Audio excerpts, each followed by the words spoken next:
ये कहानी जेक के बारे में है जो कि पेंडोरा प्लेनेट का रहने वाला है। ये अपनी फैमिली के साथ बहुत खुश होता है जिसमें इसकी वाइफ और बच्चे हैं। ये बताता है कि मेरे अपने बच्चों के अलावा मैंने 2 बच्चे भी अडॉप्ट किए हुए हैं जिनमें एक मेरी ही पुरानी साथी की बेटी है जो उसको पैदा करने के बाद मारी गई और एक और बच्चा है जो कि इंसानों का ही है, क्योंकि आज से कुछ सालों पहले इंसान इस प्लेनेट पर रहने के लिए आए थे जहाँ पे मैं अभी रह रहा हूँ। लेकिन जब वो वापस जमीन की तरफ चले गए तो ये बच्चा इधर ही रह गया। तब से ये मेरे साथ ही रहता है। ये सब बच्चे आपस में बहुत खेलते और एक दूसरे का काफी ख्याल भी रखते हैं। जेक अपने सब बच्चों को सब सिखाता है, जैसे कि तीर चलाना, मछली पकड़ना और भी बहुत कुछ। ये सब बड़े छोटे खुश तो होते हैं, लेकिन एक रात जेक और उसकी वाइफ आसमान में चमकता हुआ एक सफेद तारा देखते हैं। तो जैसे ही करीब आता है तो पता चलता है कि ये तो इंसानों की स्पेसशिप है, तो एक बार फिर से इनकी प्यारी दुनिया में रहने के लिए आ रही है। इंसानों की स्पेसशिप से निकलने वाली आग की वजह से जंगल में आग लग जाती है, जिससे बहुत से जानवर मारे जाते हैं और बहुत नुकसान होता है। इसके अंदर से इंसान निकलते हैं जो बड़े बड़े रोबोट्स के अंदर बैठे हुए थे और इनकी बहुत बड़ी गाड़ियां भी थी जो रास्ते में आने वाली हर चीज को कुचल रही होती हैं। जबकि जेक और उसकी वाइफ के पास इस तबाही को देख के रोने के अलावा कुछ भी नहीं बचता। पता नहीं इंसान कब इंसान बनेंगे। खैर, अब लैब को दिखाया जाता है जहाँ एक नीले रंग का इंसान जो बिल्कुल जेक और उसकी फैमिली जैसी शक्ल का लग रहा था, वो बेकाबू होकर उठता है और आसपास के लोगों को मारने लगता है। उसको उसके साथी कंट्रोल करते हुए बताते हैं कि आप हमारे कॉलोनल हैं, यानी कर्नल हैं, और आप इंसान ही हैं। हमने आपके मरने के बाद आपको मॉडर्न टेक्नोलॉजी की मदद से ऐसी बॉडी दे दी है जिस वजह से आप इस प्लेनेट में जिंदा रह सकेंगे। आप दिखने में इस प्लेनेट के लोगों जैसे ही लगेंगे, तो आपको फिक्र करने की कोई जरूरत नहीं है। इसी तरह बहुत से इंसानों को ऐसी बॉडी दे दी जाती है जो कि हम इन कर्नल के आसपास खड़े लोगों में देख भी सकते हैं। दूसरी तरफ जेक और उसके साथी इंसानों को रोकने के लिए उनकी ट्रेन को तबाह कर देते हैं जिसमें उनके हथियार और खाने का सामान जा रहा था। ये लोग खुद उड़ने वाले क्रिएचर्स पर थे और इंसानों के हेलीकॉप्टर्स को भी तबाह करने के बाद उनका सामान लूट लेते हैं। जब कर्नल को इस होने वाले नुकसान का पता चलता है तो वो जेक को मारने का प्लान करता है, क्योंकि जेक ही है जो नावी लोगों का लीडर है। बेसिकली जेक और उस जैसे दिखने वाले लोगों को नावी कहा जाता है। ये सभी वो लोग हैं जो जंगलों में रहते हैं और इन्हीं ने ट्रेन पर अटैक भी किया था। लेकिन कर्नल की सीनियर ऑफिसर उसको बताती है कि हमने जब भी जेक के जंगल में अपने जहाज भेजे तो उनके उड़ने वाले क्रिएचर्स ने हमेशा उनको तबाह किया। अब तुम ही हमारी उम्मीद हो जो कुछ कर सकते हो। तो कर्नल जंगल में अपने कुछ साथियों के साथ पैदल जाता है जहाँ पर जेक के बच्चे खेल रहे थे। वो अपनी तरफ इंसानों को आता देखकर अपने फादर को बताते हैं, लेकिन उसी वक्त इंसान उनको पकड़ लेते हैं। कुछ ही देर में जेक की वाइफ वहां पर पहुंचकर एक इंसान के सर से तीर आर पार कर देती है। दोनों में लड़ाई शुरू हो जाती है। जेक की वाइफ अपनी बाकी बच्चों को तो बचा लेती है, लेकिन कर्नल उसके उस बेटे को उठा के अपने साथ ले जाता है जो इंसानी शक्ल वाला बच्चा था, जिसको इन्होंने अडॉप्ट भी किया हुआ था। जेक की वाइफ अपने बच्चे को लेके परेशान ही थी कि जेक कहता है कि हमें इस जंगल को छोड़कर जाना होगा क्योंकि मैं यहाँ का लीडर हूँ और वो कर्नल मेरे पीछे है। क्योंकि जब पहले इंसान यहाँ आए थे तब मैंने ही कर्नल को मारा था। क्योंकि वो नीले जिस्म या एवाटार में जिंदा होकर दोबारा आया है तो वो मुझे मारना चाहता है। अगर मैं, तुम और हमारी मुकम्मल फैमिली यहाँ से चली गई तो हम अपने कबीले के बाकी लोगों की जान बचा सकेंगे, क्योंकि हमारा पकड़े जाने वाला बच्चा जल्द ही हमारी लोकेशन बता देगा कि हम कहाँ रहते हैं और इंसान यहाँ तक पहुँच जाएंगे। जेक की वाइफ जाना तो नहीं चाहती लेकिन आखिरकार मान जाती है। जबकि दूसरी तरफ इंसान जेक के बच्चे पर जुल्म कर कर उसके घर का पता पूछ रहे होते हैं, लेकिन वो हिम्मत करता है और कुछ भी नहीं बोलता। तभी कर्नल आकर उनको रोकते हैं और कहते हैं कि ये इंसान है तो इसे हम इंसानों की तरह बात करेंगे। ये उसकी तरफ दोस्ती का हाथ बढ़ाकर बताता है कि मैं तुम्हारा असली फादर हूँ और आखिरी बार जब मैं दुनिया में आया था तो मैं जानबूझकर तुम्हें यहाँ छोड़ के गया था क्योंकि मैं साथ तुम्हें लेकर नहीं जाना चाहता था, लेकिन अब मुझे एहसास है और मैं तुम्हें अपने साथ वापस लेकर जाऊंगा। जिस पर वो मासूम बच्चा मान जाता है कि ठीक है, मैं आपको जगह दिखा दूंगा। जबकि दूसरी तरफ जेक और उसकी फैमिली अपनी कबीले को छोड़कर अपने उड़ने वाले क्रिएचर्स पर बैठ के यहाँ से बहुत दूर चले जाते हैं कि कम से कम कहीं रहने को नया ठिकाना मिले और वो वहां पे रह सके।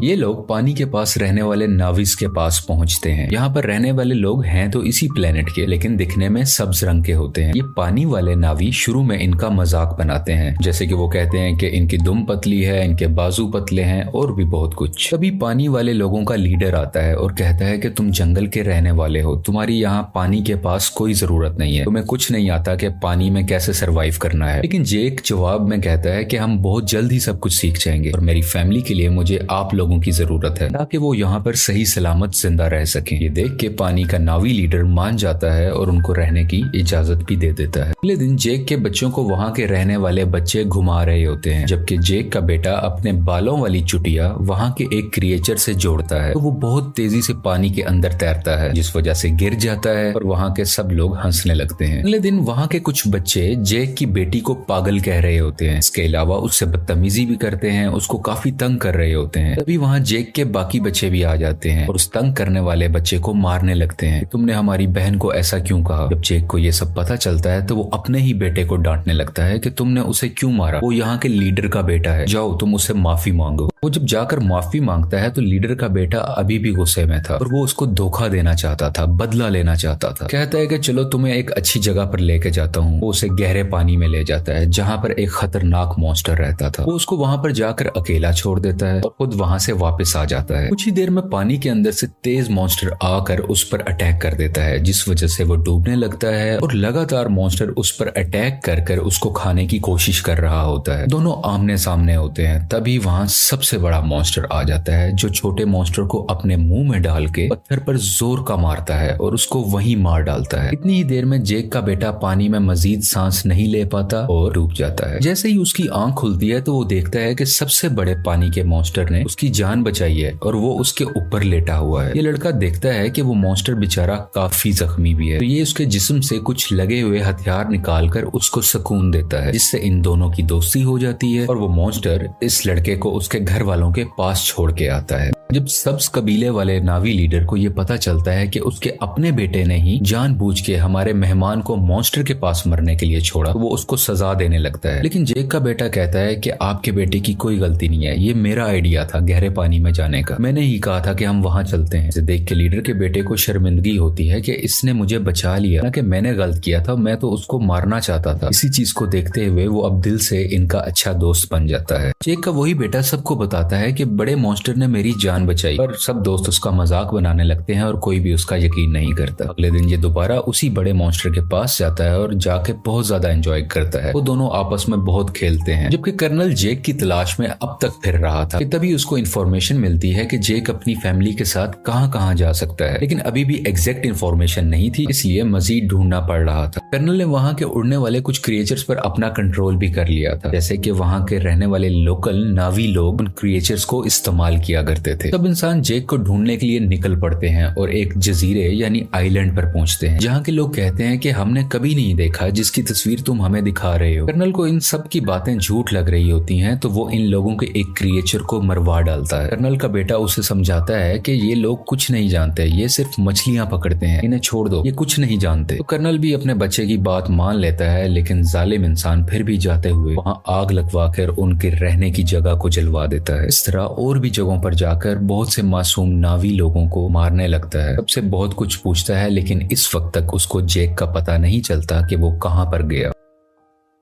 इसी तरह ये सब इंसान पानी वाले एक क्रिएचर को देखते हैं, उस पर भी लोहे की बनी हुई चेन और कुछ छोटे मिसाइल से अटैक करते हैं। इसके अलावा एक ऐसी अल्ट्रासोनिक गन से भी अटैक करते हैं जिससे वो मॉन्स्टर इंसानों पर हमला ही नहीं कर पाता, इंसान इसको बड़े आराम से पकड़ सके। वो बेचारा मॉन्स्टर अपने छोटे बच्चे के साथ तैर रहा होता है, जिसने इंसानों का कभी कुछ नहीं बिगाड़ा था, लेकिन वो दर्द से तड़प रहा था, चीख रहा था और आखिरकार वहीं पर मारा जाता है। उसका छोटा सा बच्चा इर्द गिर्द घूम कर उसको आवाजें दे रहा होता है और इंसान बहुत ही बेशर्मी के साथ खुशी में तालियां बजा रहे थे कि वो अपने मिशन में कामयाब हो गए। ये सब देखकर कर्नल का बेटा काफी तकलीफ में होता है, क्योंकि उसको इन सब जानवरों की फिक्र थी और वो इस होने वाले जुल्म को बिल्कुल बर्दाश्त नहीं कर रहा होता। इंसान उस क्रिएचर को पकड़कर अपने साथ ले जाते हैं, उसके मुंह के अंदर जाकर ड्रिल मशीन से उसके मुंह के ऊपर वाले हिस्से में सुराख करते हैं, जिसके अंदर से एक पीले रंग का लिक्विड निकलता है, जो कि एक ऐसा पानी है कि जो भी पिएगा उसकी उम्र बहुत कम स्पीड से बढ़ेगी, यानी उसको जिंदा रहने के लिए बहुत से साल मिल जाएंगे और वो जल्दी नहीं मरा करेगा। और इस लिक्विड की कीमत भी करोड़ों डॉलर्स में है, इसको ये मार्केट में बेच के बहुत पैसा कमाने वाले हैं। अगले दिन मरने वाले मॉन्स्टर क्रिएचर को सब्ज नावी लोग देख लेते हैं। इसके बाद जेक को बुरा भला कहने लगते हैं कि तुम्हारी वजह से इंसान इधर तक पहुंच गए और अब वो हमारे क्रिएचर्स को मार रहे हैं और बहुत जल्द हमें भी, इसलिए जो भी हुआ सो हुआ। ग्रीन नावी लीडर कहता है कि हम इंसानों से मुकाबला करेंगे, इसकी कुछ देर बाद ही जेक का बेटा सबसे बड़े मॉन्स्टर से एक बार फिर मिलने जाता है और देखता है कि उसके ऊपर एक एंकर जैसी डिवाइस लगी हुई है, जिसकी वजह से उस मॉन्स्टर को उस डिवाइस ने वहीं रोका हुआ था और वो वहां से हिल ही नहीं पा रहा था, क्योंकि इंसान उस लिक्विड को हासिल करने के लिए और भी मॉन्स्टर्स को मारने का इरादा रखते हैं। और इस बार बारी है जेक के बेटे के बड़े मॉन्स्टर की, जो साइज में भी बहुत बड़ा है और उसमें से लिक्विड भी बहुत ज्यादा निकल सकता है। इसलिए इंसान अब इस मॉन्स्टर को मारना चाह रहे हैं। बेटा और बाकी भी उसके पास होते हैं, जबकि इंसान इस तरफ बढ़ रहे होते हैं। कर्नल भी इन बच्चों को वहां दूरबीन से देख लेता है। जेक और लीडर को पता चलता है कि उनके बच्चे खतरे में हैं और वो अपने हथियार उठाकर उन्हें बचाने के लिए निकल पड़ते हैं। बहुत मुश्किल से बच्चे बड़े मॉन्स्टर से वो डिवाइस निकाल देते हैं, जिस वजह से मॉन्स्टर वहां से आगे तैरकर निकल जाता है और बिल आखिर उसकी जान बच जाती है। लेकिन इंसान फायरिंग करते हुए अभी भी बच्चों का पीछा कर रहे होते हैं। यहाँ पे लीडर की बेटी मरने ही वाली होती है, तो जेक का बेटा उसका हाथ पकड़कर अपनी तरफ करके उसकी जान बचा लेता है। लेकिन थोड़ी ही देर में बच्चों को बड़ा सा जाल डालकर पकड़ लेते हैं और अपनी शिप पर ले आते हैं। कुछ देर तक बच्चों के पेरेंट्स भी यहाँ आ जाते हैं, यानी कि जैक वहीं रुककर देखता है कि उनके बच्चों को शिप के आगे कर्नल ने बांधा हुआ है। कर्नल कहता है कि अगर बच्चों की जान बचाना चाहते हो तो शिप पर तुम सिर्फ अकेले आओगे। तो जेक सबकी बेहतरी के लिए अकेले जाने का फैसला करता है। तभी जेक के बेटे का सबसे बड़ा क्रिएचर दोस्त पानी के नीचे से एकदम से ऊपर आकर इनकी शिप पर चढ़ जाता है और अपने हाथों और दुम से वहाँ खड़े इंसानों को मारने लगता है और हर चीज तबाह कर रहा होता है। ये देख के जेक और लीडर के लोगों को भी मौका मिल जाता है कि वो इंसानों पर हमला कर दें और वो सब लोग शिप की तरफ बढ़ने लगते हैं। इंसानों और इन सब नावी लोगों के दरमियान काफी लड़ाई हो रही होती है। बहुत से इंसान भी मारे जाते हैं और कुछ नावी लोग भी। और वो पानी वाला क्रिएचर इंसानों की एक छोटी शिप के ऊपर से छलांग लगाकर उसको लोहे की रस्सी से इनको दबाकर मार देता है। जेक भी इंसानों का मुकाबला करते हुए बच्चों के पास आके उनको वहां से छुड़वा लेता है। कुछ बच्चे अपने अडॉप्टेड इंसानी भाई को भी ढूंढ लेते हैं और वहां से भागकर अपनी जान बचाते हैं। लेकिन उसी दौरान जेक का एक बेटा मारा जाता है और उसकी माँ ये सब देखकर अपने दिल पर काबू नहीं रख पाती और चिल्ला चिल्ला कर रोने लगती है।